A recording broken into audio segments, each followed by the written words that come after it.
It's still unclear if opposition leader Raila Odinga will approach the courts to challenge Uhuru Kenyatta's victory in the rerun presidential poll. Odinga has, however, indicated that he'll be piling pressure on the government in the coming days. CGTN's Kiyo reports now from Nairobi. Opposition leader Raila Odinga has dismissed last week's vote as a sham and has refused to recognize Uhuru Kenyatta's victory or his government.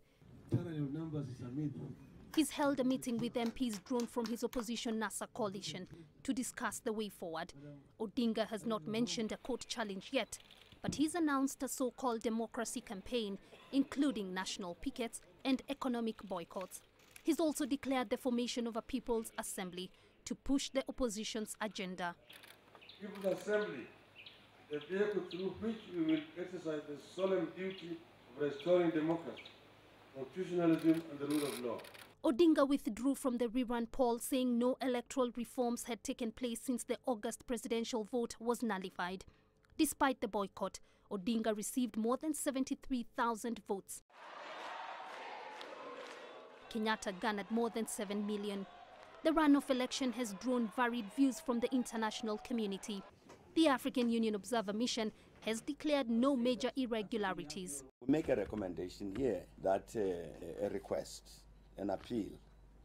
If anybody has any problems with regard to this fresh presidential election of the 26th of October, please let's go back to the courts and raise whatever concerns. The European Union Observer Mission has released a statement containing similar sentiments. Any Kenyan citizen can challenge the results in court.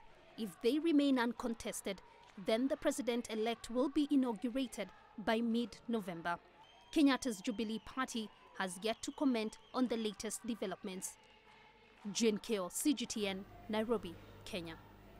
Well, let's now get some reaction from some of Raila Odinga's strongholds. CGTN Susan Mongoli joins us from Kisumu on the phone. Susan, Odinga's supporters have been waiting eagerly for his statement on the way forward. How was his address received in Kisumu?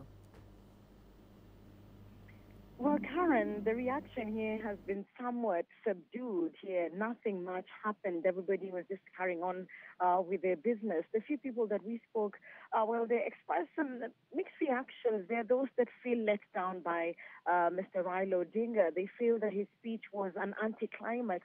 You know, after really championing the fight for reforms and for boycotting elections, they feel like he's almost given in. And many of them were hoping for a more combative reaction from him, but also a bigger percentage of the people did not quite understand what his announcement, what his speech meant, because you'd ask people, what was your reaction, what do you think of his speech and all that, and many of them really do not understand.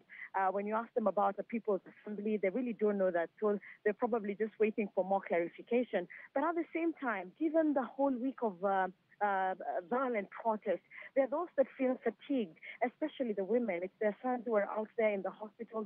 It's their sons who are out there in the front line. So many of them are sort of happy that this whole situation is over, and they just want it to be over and done with, because, again, they're the same ones, especially the women are the ones who are involved in the informal sector, and many of them are in the market.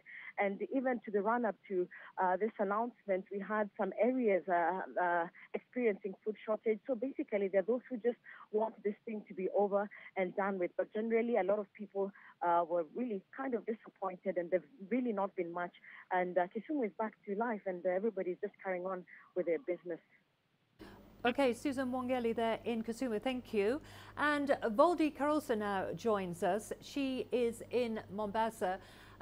Voldy, is there clarity among Odinga's supporters in Mombasa on what exactly he's planning for the coming days?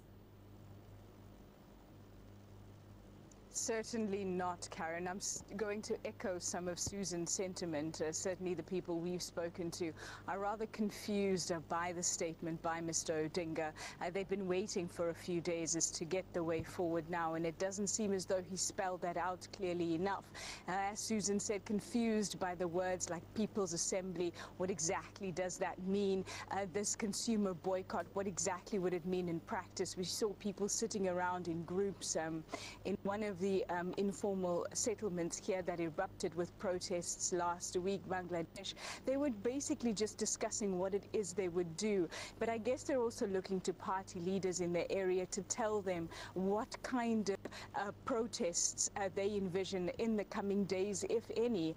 But certainly no clarity here on what Odinga's address means on the ground. And Voldi, how is Odinga's position being viewed by the business community, especially in the tourism sector, which has taken a knock due to the political uncertainty?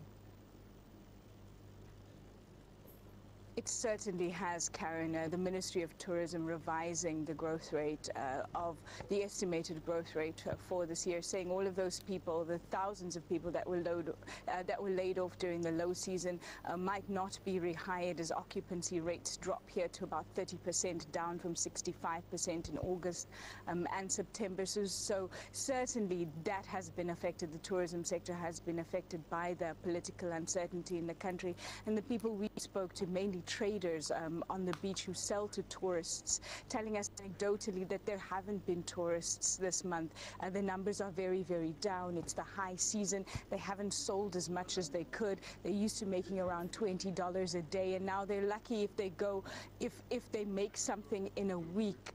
Those are some of the women that we spoke to today, mainly also involved in the informal sector, the traders, the hawkers, the young people looking for jobs, are just hoping that some sort of political stability will return so that the visitors, particularly the foreign tourists, will return to Mombasa, a place that is heavily reliant on that currency.